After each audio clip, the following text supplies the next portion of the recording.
इसने केवल घर में रहने का ही ठेका ले रखा है।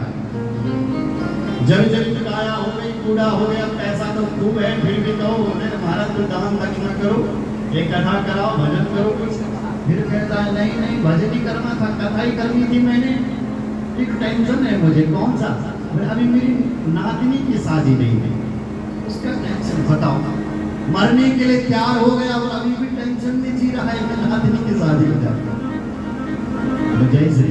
गधा कहता है जैसा मैं हूं ऐसा देखो ये भी है। मैंने भी अपने मालिक के लिए खूब काम किया और मेरे मालिक ने मुझे कभी धन्यवाद नहीं दिया, जब भी दिया दो डंडे ही मारे।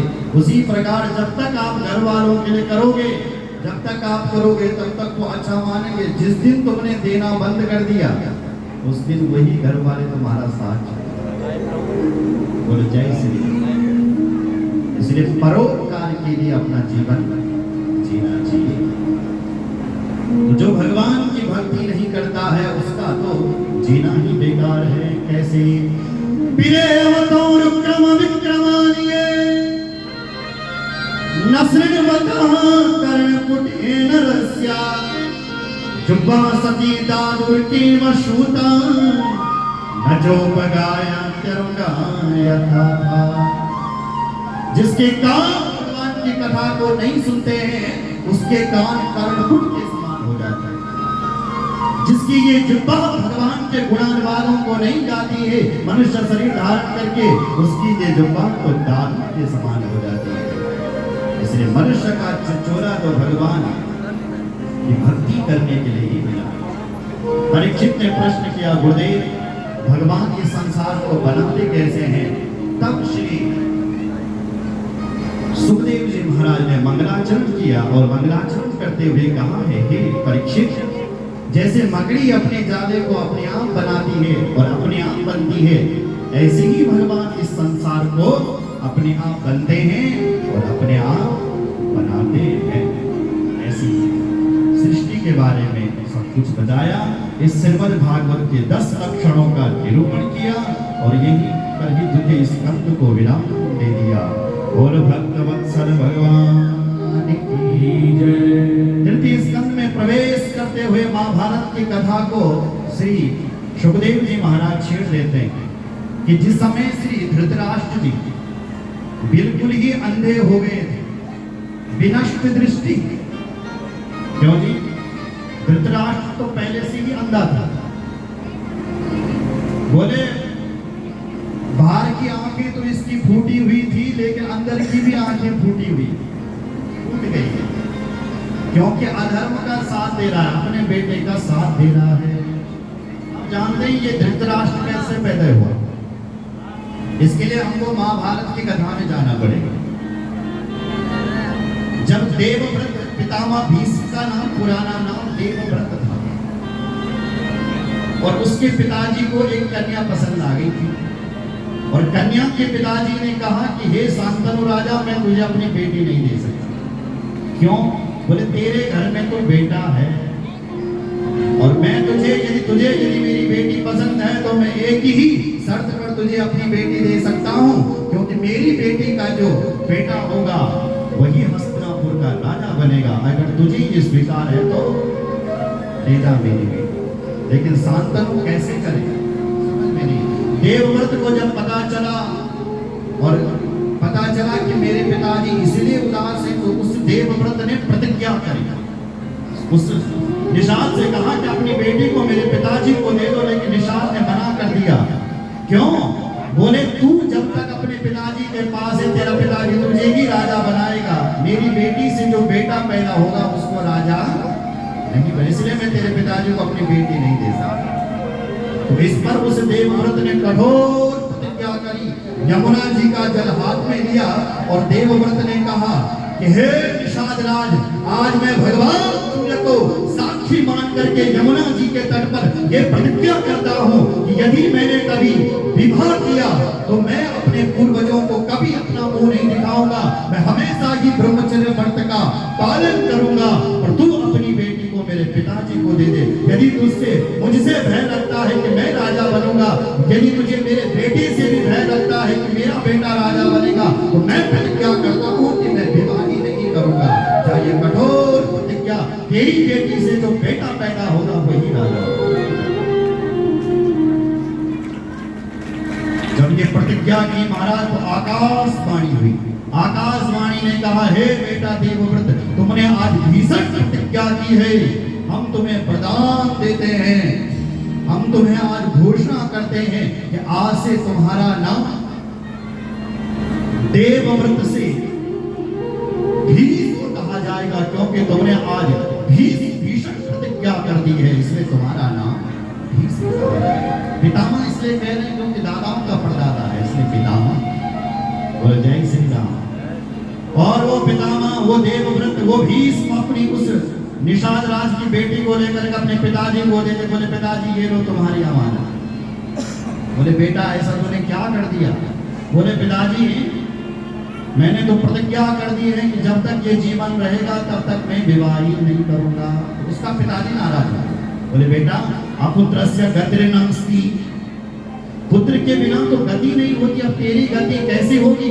तो वो देवव्रत कहता है, हे पिताजी मुझे ऐसी सस्ती गति नहीं चाहिए जो बेटे के हाथों से हो। बोले तेरी गति कैसी होगी? बोले हे पिताजी मैं तो अपने सत्कर्मों के द्वारा ही अपनी मोक्ष के द्वार खोलूंगा और अपनी गति करूंगा। मुझे ऐसी सस्ती गति नहीं चाहिए जो बेटे के हाथों से हो। मैं तो अपने सत्कर्मों के द्वारा अपनी गति के दरवाजे खोलूंगा। तब उसके पिताजी ने कहा, बेटा तूने यदि मुझे मेरे लिए इतना किया है तो तेरा ये बाप आज शांतनु तुझे वचन देता है, वरदान देता है कि जब तक तू नहीं चाहेगा तब तक तेरी कभी मौत ही नहीं होगी। तो इच्छा मृत्यु का उसको वरदान। बोलो भक्त वत्सल भगवान की जय।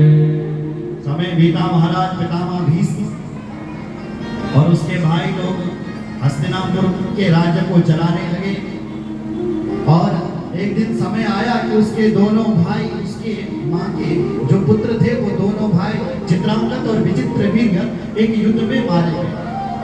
अब कैसे होगा, कौन राजा पर राजगद्दी पर बैठेगा? क्योंकि पितामह भीष्म तो बैठ नहीं सकता। तब वेद व्यास जी को बुलाया गया। वेद व्यास जी ने कहा कि इनकी जो पत्नी है अंबा, अंबालिका और दासी, ये यदि मेरे आंखों के सामने से नग्न अवस्था में निकले तो ये गर्भवती हो जाएगी। व्यास जी को बुलाया गया, व्यास जी का आसन लगाया गया। तो सबसे पहली रानी निकली। वो जब व्यास जी के आगे से निर्वस्त्र निकली तो व्यास जी को देख करके उसने अपने आंख बंद कर दिए, इसलिए उसके गर्भ से अंधा धृतराष्ट्र पैदा हो गया। जब दूसरी व्यास जी के सामने से निकल गई नग्न अवस्था में, वो व्यास जी को देख करके बिल्कुल पीली पड़ गई, तो उसके गर्भ से पीलिया का मरीज पांडु पैदा हो गया। अब जब दासी जब व्यास जी के आगे से निकली तो महाराज वो सीधे निर्भीक होकर के खड़ी गई, इसलिए उसके गर्भ से धर्मात्मा विदुर का जन्म हो गया। विदुर जी महाराज की जय। ये नीति क्या है विदुर जी? आप भाई को समझाते हुए कहते हैं कि हे मेरे बड़े भाई धृतराष्ट्र, अगर यदि इस दुर्योधन की वजह से यदि महाभारत युद्ध होता है तो इस दुर्योधन को निकाल दे घर से। दुर्योधन ने सुना तो विदुर जी को गाली देने लगा, निकल जा यहाँ से, निकल जा, ऐसा कहा। विदुर ने कहा तू मुझे क्या निकालेगा, मैं ही तुझे छोड़ करके चले जाता हूँ। और विदुर ही उस महाभारत का युद्ध छोड़ करके ही चले। ध्यान रखना, जब आप अपनी पार्टी से एक आदमी को कम करते हो ना तो आप अपने एक दुश्मन को पैदा कर देते हो। कैसे? इसका उदाहरण विभीषण जी है।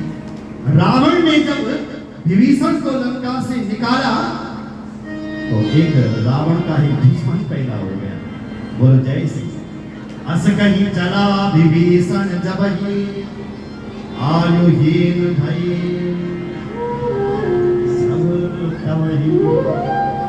विभीषण जी ने जैसी लंका को छोड़ा ऐसी सारी लंकावासी आयुहीन हो गए। आज जैसे ही विदुर जी ने इन कौरवों को छोड़ा तो आज ये कौरव भी उल्टे ही हो गए।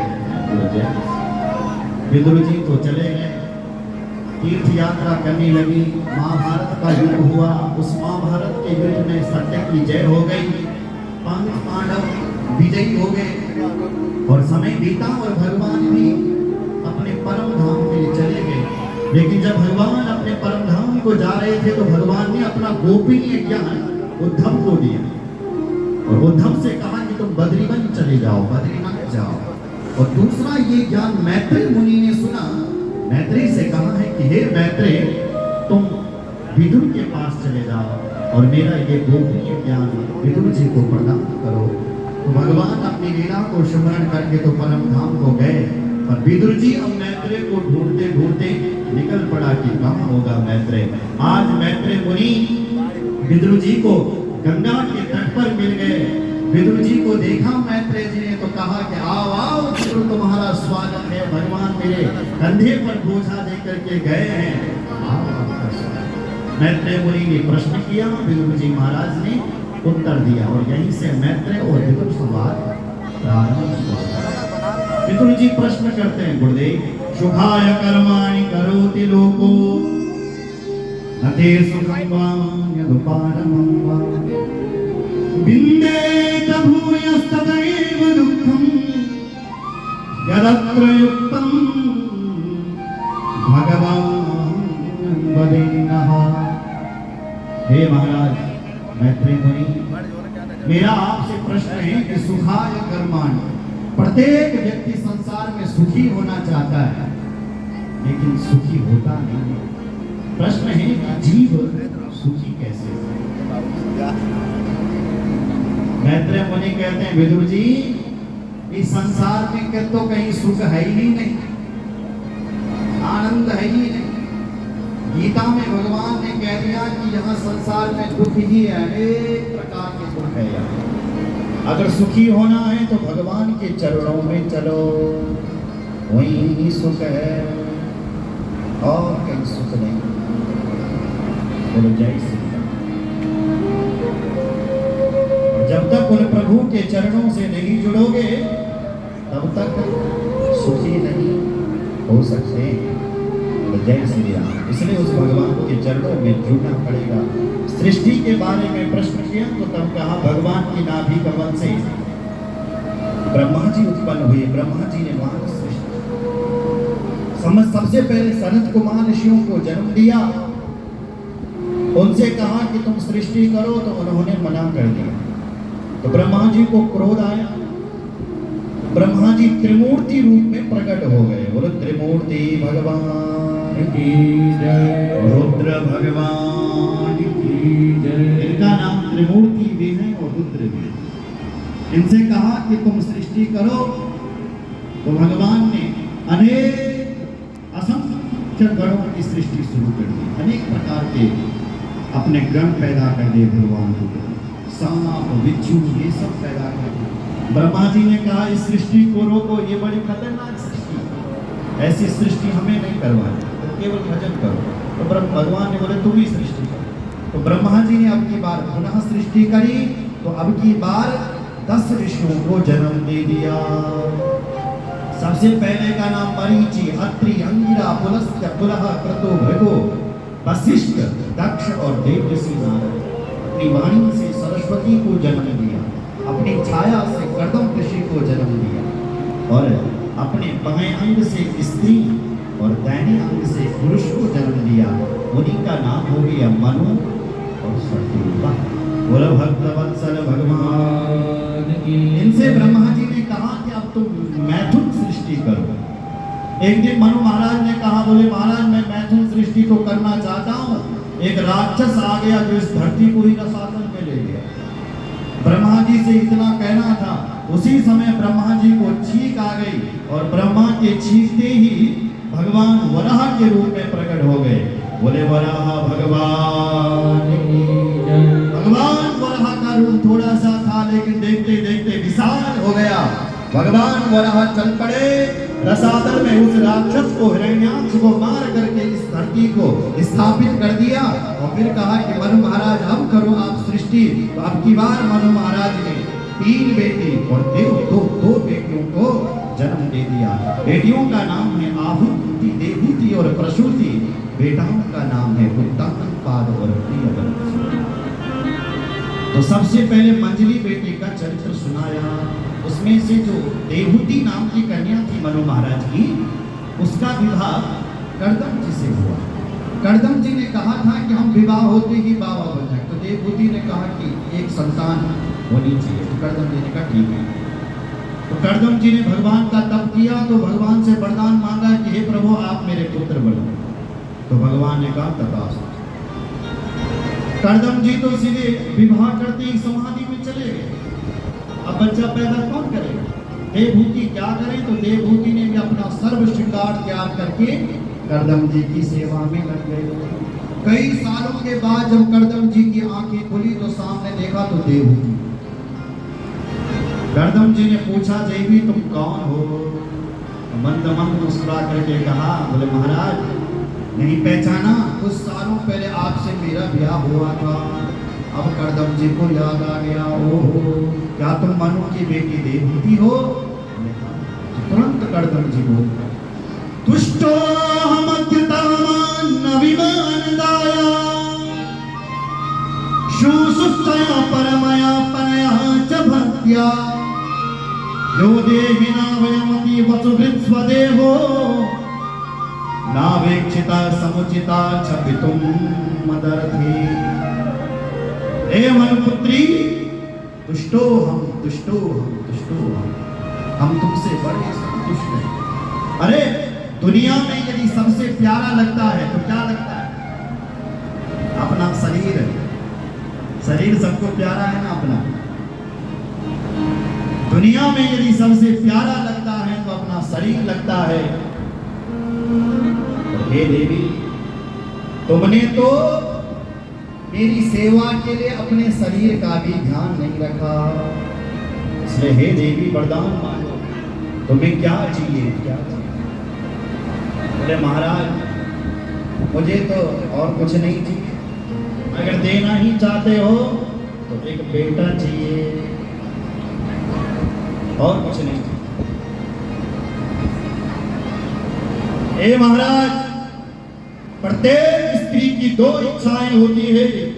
पहली इच्छा उसकी ये होती है कि मुझे भगवत भक्त कोई पति मिले, और दूसरी इच्छा उसकी ये होती है कि मुझे भगवत भक्त कोई बेटा मिले। अब मुझे पति तो आप जैसे भगवत भक्त मिले हैं, और एक भगवत भक्त बेटा चाहिए महाराज। कर्दम जी उसी समय बोले, हे देवी तू क्यों चिंता करती है? तेरी कोख से तो अब भगवत भक्त नहीं पैदा होगा, तेरी कोख से तो साक्षात भगवान पैदा हो जाएगा। क्योंकि जब मैंने उससे विवाह किया था तो मेरे भगवान ने मुझसे कहा था कि हे कर्दम मैं तेरा बेटा बनूंगा और भगवान मेरा बेटा बनेंगे, इसीलिए ही मैंने तुझसे विवाह किया था। इसलिए तुम्हारी कोख से अब भगवत भक्त नहीं भगवान ही पैदा होने वाला है। तुम कोई साधारण नारी हो क्या?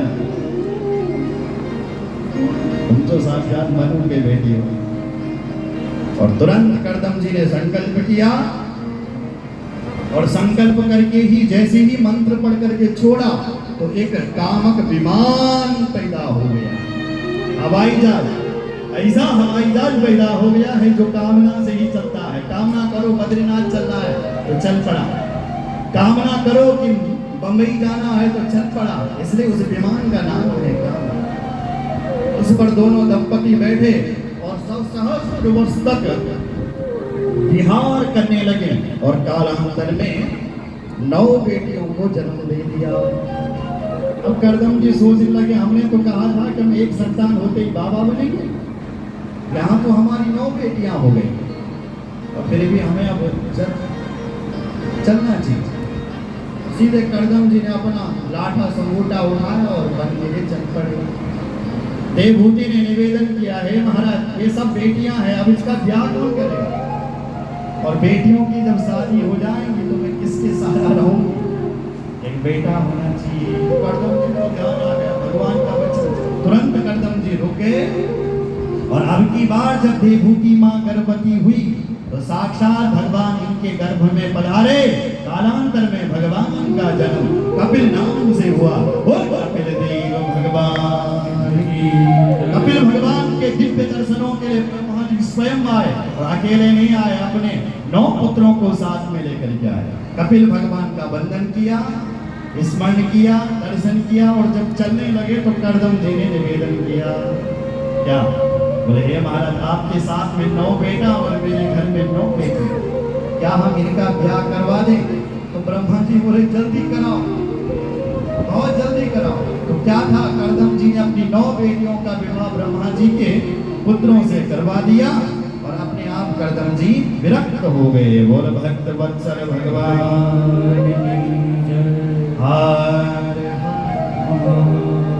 कल तक 9 बेटियों की किलकारियों से घर गूंजता था, आज सन्नाटा छाया रहता, आज सुनसान लग रहा है बेटी के बिना। करदम की अपनी पुत्री माता क्या करें? तो एक दिन अपने बेटा कपिल के पास आई, कहने लगी, बेटा कपिल, मैंने सुना है कि तू साक्षात भगवान है। बेटा, यदि तू भगवान है तो मेरे एक प्रश्न का उत्तर दे दो। क्या प्रश्न है माँ?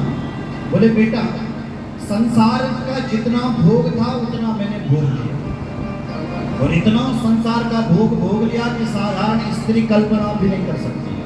भोगना तो दूर रहा, पर फिर भी ये इंद्रियां अभी भी तृप्त नहीं हुई। मेरा प्रश्न है कि मेरी ये इंद्रियां तृप्त कैसे हो? भगवान कपिल ने 8 अध्यायों में उपदेश दिया, इसलिए इसको कपिल अष्टाध्याय कहते हैं। कपिल भगवान कहते हैं, मां, संसार का भोग जितना चाहे भोग लो, पर तृप्ति नहीं मिलने वाली। तृप्ति कब मिलेगी? जो ये इंद्रियां हैं ये परिपूर्ण कब होगी? जब परिपूर्ण के चरणों में जुड़ेंगे। देखो भाई, भोजन कर लिया, शाम को फिर भूख लग गई, आज भूख सो गए, कल फिर नींद आ गई। तो इन विषय भोगों को जितना चाहे आप भोग, इनसे तृप्ति नहीं होने वाली। आपने भोग करके देख लिया होगा, थोड़ी देर के तो आनंद आ जाता है कि अब नहीं करूंगा, लेकिन फिर इच्छा करती है। इसलिए ये इंद्रियां तृप्त नहीं हो सकती है। तो ये इंद्रियां कब तृप्त होगी? बोले कब पूर्ण होगी? जब परिपूर्ण के चरणों में जुड़ेंगे, क्योंकि परिपूर्ण केवल परमात्मा है। पूर्णमदः पूर्णमिदं पूर्णात् पूर्णमुदच्यते पूर्णस्य पूर्णमादाय पूर्णमेवावशिष्यते। और परिपूर्ण प्रभु के पाद पद्मों में जुड़े बिना शांति नहीं मिल सकती। कैसे जुड़े भगवान के चरणों में? बोले सबसे पहले हमारे ब्राह्मण सभा से जुड़ना पड़ेगा, है ना? सबसे पहले संत और ब्राह्मणों से जुड़ना पड़ेगा, फिर संत और ब्राह्मण तुम्हें भगवान की कथा सुनाएंगे और फिर तुम्हें कथा सुना करके भगवान से प्रेम हो जाएगा। जब तुम इन संत और ब्राह्मणों से और ब्राह्मण सभा से जुड़ेंगे तो क्या होगा? ये तुम्हें भगवान के प्रसंगों को सुनाएंगे। सदा प्रसंगान मम वीर सम्मिलो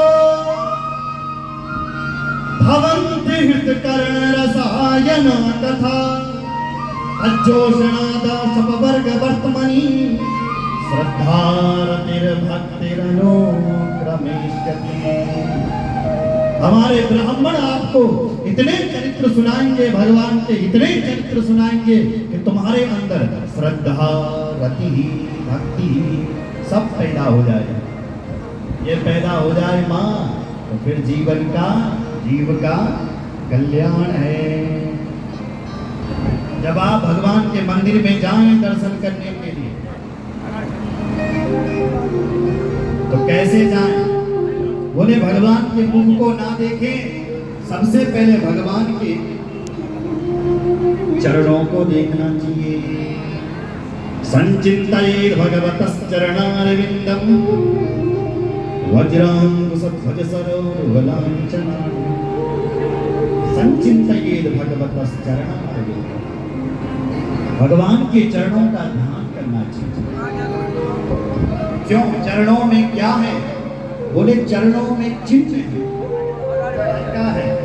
बोले अंकुश का है, चौका है, जब व्यक्ति इन चरणों का ध्यान करेगा तो उसके अंदर से सारा कासुर, सारा अज्ञान निकल जाएगा और वो भगवान का भक्त बन जाएगा। बोलो भक्त वत्सल भगवान की जय। देखो भगवान सभी के हृदय में बैठा हुआ है। कौन से रूप में? आत्मा के रूप में। और एक भगवान मंदिर में भी बैठा हुआ है। अहम सर्वेषु भूतेषु भूतात्मवस्थितः। हे मेरी मां, मैं सब भूत प्राणियों के हृदय में बसता हूं। यदि कोई इन प्राणियों के साथ धोखा करता है तो वो मुझ नारायण के साथ धोखा करता है और मंदिर में जाकर के अगरबत्ती धूपबत्ती मेरी पूजा करता है। ऐसे व्यक्ति के मन को कभी शांति नहीं मिलने वाली। मनन शांति न मृच्छति। देखो भाई, आपके यहाँ जो मंदिर है ये किसने बनवाया? बोलो, ये जो मंदिर है ना, ये किसने बनवाया? हमने तो बनवाया। कोई इंसान तो होगा जिसने मंदिर बनवाया। अब उस मंदिर को हमने बनवाया। अब उस मंदिर में जो मूर्ति रखी हुई है वो किसने बनवाई? हमने से किसी आदमी ने बनाई। अब उस मूर्ति में प्राण प्रतिष्ठा किसने की? हमने। हम में से किसी विद्वान पंडित ने प्राण प्रतिष्ठा कर दी। अब उस मूर्ति में भगवान को देखने वाले कौन हैं? हम ही तो हैं। बोलो जय श्री राम। अब बताओ ये मूर्तियां किसने बनाई है? आप और हम जो मूर्तियां बैठी हैं भगवान ने बनाई। और अब कोई अपनी मूर्ति में जाकर के जो अपने आप बनाई है मूर्ति, उसकी तो पूजा करें और ये जो भगवान की बनाई हुई मूर्ति है इनके साथ धोखा करें, छल करें, कपट करें। तो भगवान कपिल कहते हैं ऐसे व्यक्ति के मन को कभी शांति नहीं मिल सकती। मनन शांति न मिलती। अहम सर्वेषु भूतेषु भूतात्मावस्थितः सदा तमवज्ञाय मामर्त्या उस प्राणी की विडंबना होती है जो हमारी मूर्ति में जाकर के धोखा करता है लेकिन अपनी बनाई हुई मूर्ति को खूब पूजता है। ऐसे व्यक्ति के मन को कभी शांति नहीं मिल सकती। जब ये शरीर बूढ़ा हो जाता है ना तो घर वाले लोग ऐसे त्याग देते हैं हमें, जैसे कृपण किसान, कंजूस किसान किसी बूढ़े बैल को त्याग देता है। एक किसान एक बैल को कब तक पालता है? जब तक काम का है, जब तक हल चला रहा है। और काम का ना रह जाए तो गा भी नहीं जमता ही नहीं, भजे जमते बैल है। अब काम का नहीं रहा बैल तो निकाल देता है। उसी प्रकार जब तक पिताजी पैसा दे रहे हैं बेटे को, दादाजी की पेंशन मिल रही है, तब तक खूब सेवा हो रही है। कौन से पराठा खाओगे? और जब देख लिया कि ये तो सब अपने बेटी में देने लगे, ये तो सब माल बेटी को दे रहे हैं, हमारे तो कुछ नहीं, तो जाओ बेटी के घर जाओ। हम चार भाई, हमने ठेका थोड़ी लेगा तुम्हें पालने का। बंटवारा बराबर हुआ है। जैसे इसी प्रकार से माया में चला हुआ रहता है जो अत्यंत पापी होता है। जब मौत आती है तो मरते समय वो मलमूत्र त्याग देता है। स्रगंडमूत्रम। इसी प्रकार से वहाँ पहनते हैं भगवान का नाम ही सर्वोपरि। आगे स्लोगन लता है छपड़ो ये भूति माता का सुना और अपने बेटे कपिल के लिए कहा, बेटा कपिल बड़े तेरी सारी बातों का एक ही सार निकाला। पूरी नहीं बनूंगा। कौन सी माँ? अहो वदस्व बचो तो करिया यज्ञवाग्रे वर्तते नाम तुभ्यं। एक पुष्प पुष्पे